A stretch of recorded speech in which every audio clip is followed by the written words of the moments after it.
In just 3 days, one of the most important rivers on Earth lost nearly half its flow.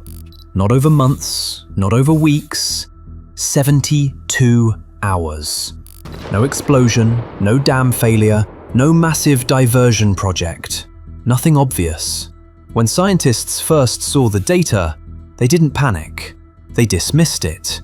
Because rivers like this don't behave that way. Not suddenly, not without warning. But the numbers kept coming in. Different sensors, different locations, and then even satellites confirmed it. Something in the system had shifted. Fast. This isn't just any river. This is the Mississippi, a system that supports an entire continent. It feeds farmland that sustains millions. It moves billions of dollars in trade. It supplies drinking water. It shapes ecosystems across thousands of miles. And most importantly, it connects everything. So when something changes here, it doesn't stay local. It spreads across industries, across ecosystems, across economies. And when flow drops this fast, it's not just unusual, it's a signal. For centuries, the Mississippi River has shaped North America. It carved valleys through rock and soil. It built some of the most fertile land on Earth. It became a natural highway for trade. From its northern headwaters to its delta at the Gulf of Mexico, it operates as one connected system. Rain falls, snow melts, tributaries feed the river, and it all flows south. Constantly, relentlessly, predictably, or at least that's what we thought. Because what looks simple from above is anything but. This river isn't just water moving downhill. It's a system of inputs, pressures, and timing. Every drop depends on something else. Rainfall patterns, temperature, upstream flow, even conditions hundreds of miles away. And when something changes in one part of that system, the effects don't stay isolated. They move, they spread, and sometimes they build into something we don't expect. Because large systems don't react instantly. They absorb change until they can't.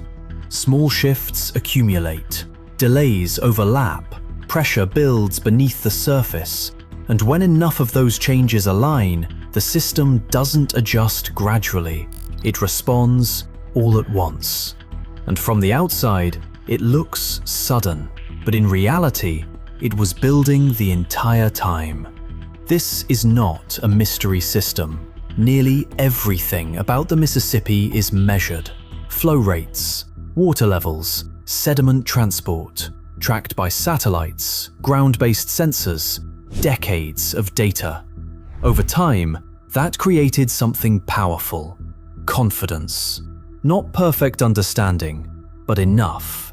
Enough to predict. Enough to manage.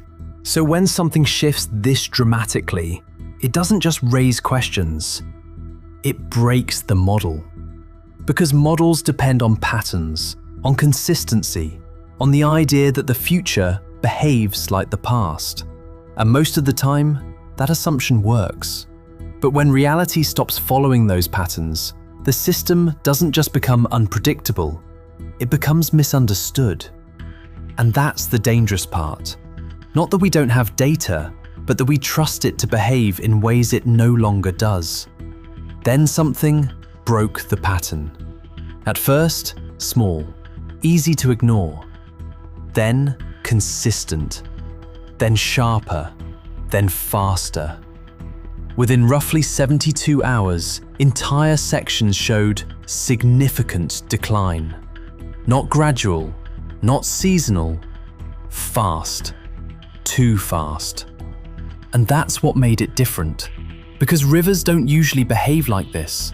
They rise slowly, they fall slowly, they follow patterns we expect. But this wasn't following anything.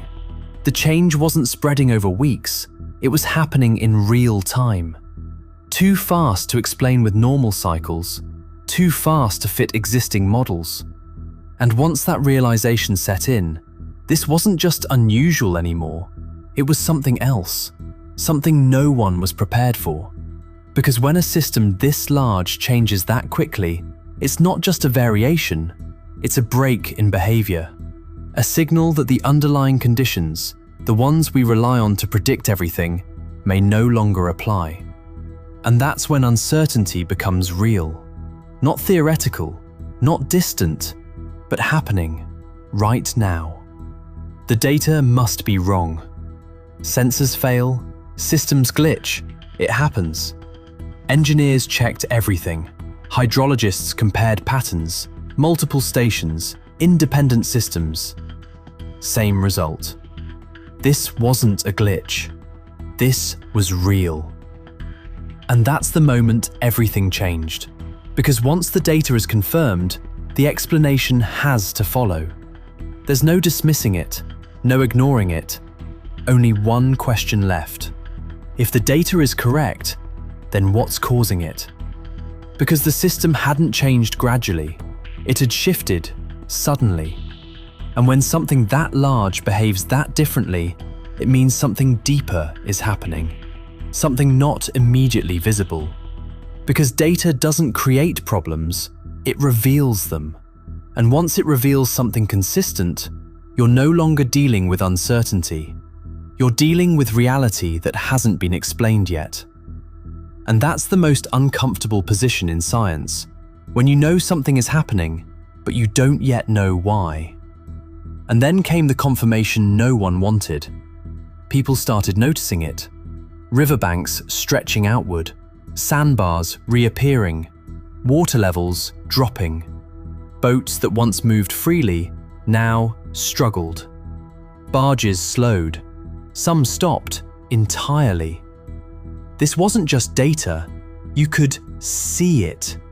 The river looked different, wider in some places, shallower in others. Areas that were once submerged, now exposed.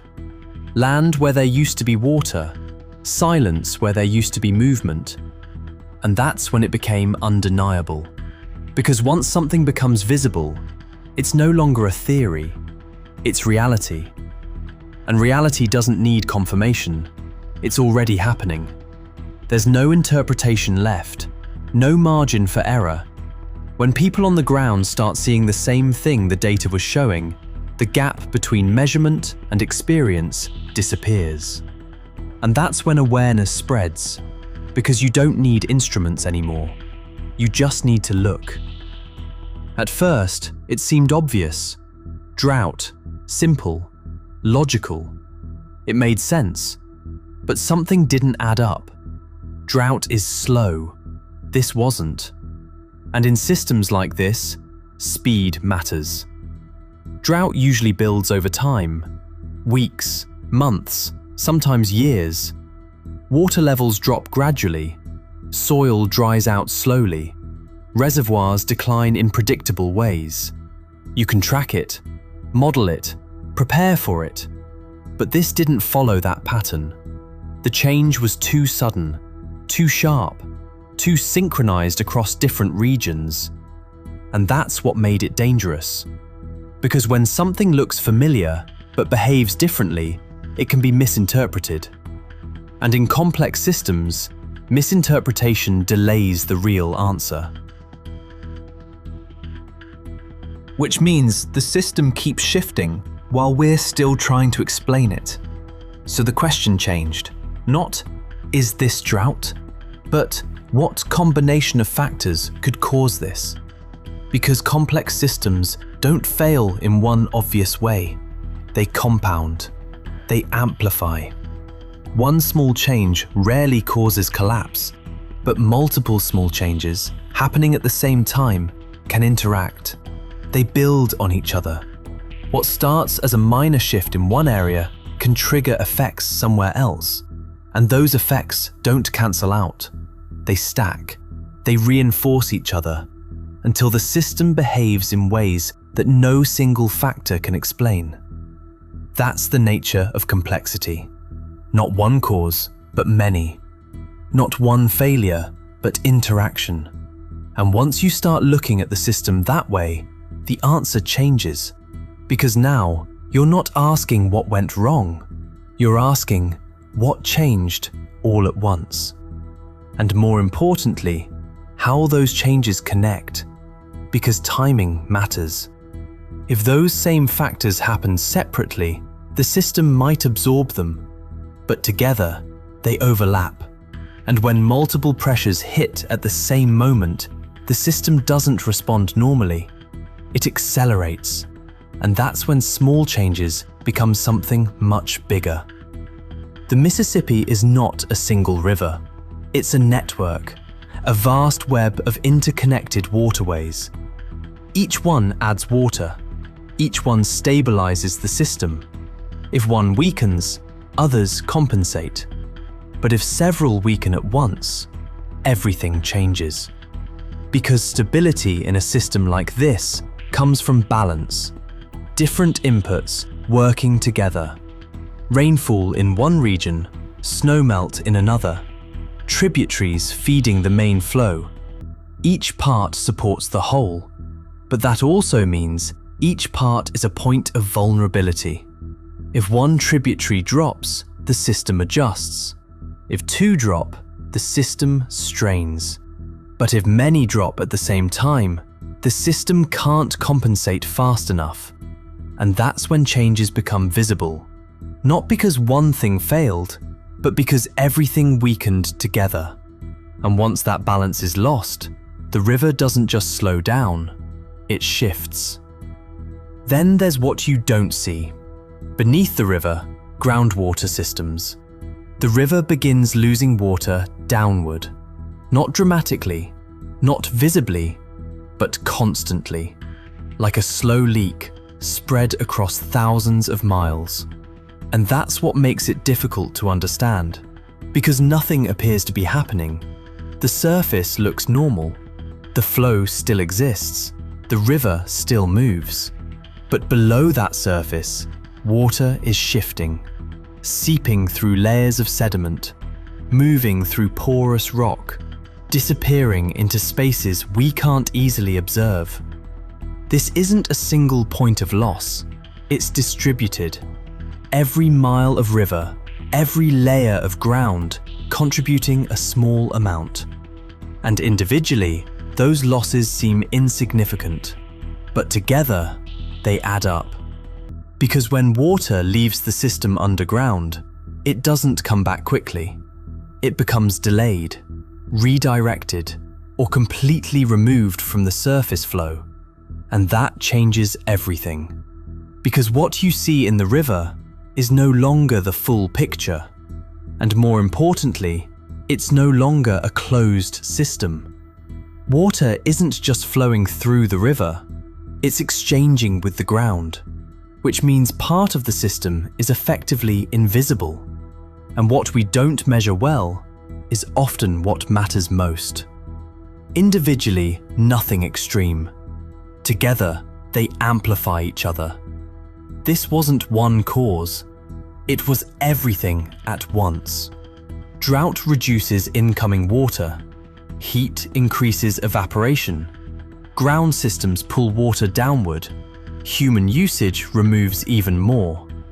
Each factor on its own, manageable, explainable, but when they overlap, they don't just add up, they interact. One accelerates the other. Less water means more heat impact. More heat means faster loss. Lower levels mean more exposure. It becomes a feedback loop, where each change makes the next one stronger. And that's when the system stops behaving normally. Because now, it's not reacting to one pressure, it's reacting to all of them at once. So where did the water go? It didn't disappear. It moved. Less came in, more was lost, and the system shifted faster than expected. The Mississippi didn't reveal a hidden secret. It revealed something more important. Even the systems we understand best are shaped by forces we don't fully control. And if something this big, this monitored, this critical can still surprise us, then the real question is, what else is already changing that we just haven't noticed yet? And by the time we notice, it's already happening. Because change doesn't wait for awareness. It doesn't slow down so we can catch up. It continues, whether we understand it or not. And by the time it becomes visible, it's often already too late to stop. Not because we weren't watching, but because we didn't know where to look.